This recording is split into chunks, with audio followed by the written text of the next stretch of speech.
पोलिसांच्या गुंडागर्दीचा आणखी एक पुरावा समोर आला। शिर्डीमध्ये वाहतूक पोलीस एका दुचाकीस्वाराला मारहाण करत असल्याचा व्हिडिओ व्हायरल झालाय। शिर्डी नगरपंचायतीसमोर पिंपळवाडी रोडवर हा मारहाणीचा प्रकार 2 दिवसांपूर्वी घडलाय। मारहाण झालेली व्यक्ती प्राथमिक शिक्षक आहे। बॅरिकेड तोडून हा शिक्षक जात होता आणि त्यावेळी पोलीस आणि शिक्षकामध्ये वाचावाची झाली आणि त्यातून ही मारहाण झाल्याचं समोर आलंय।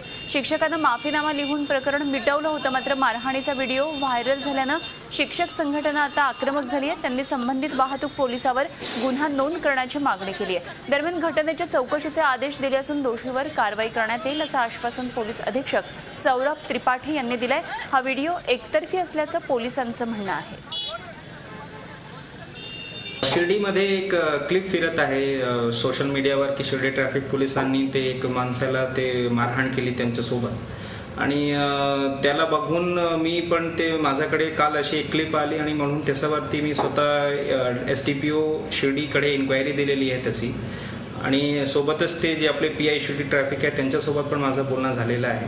त्याची व्यवस्थित आपण इन्क्वायरी करणार आहे आणि जर कोणी दोषी त्यामध्ये दिसलं आम्हाला तर त्याच्यावर कारवाई होईल आणि ते पण लवकर होईल। झी 24 तास रहा एक पाऊल पुढे।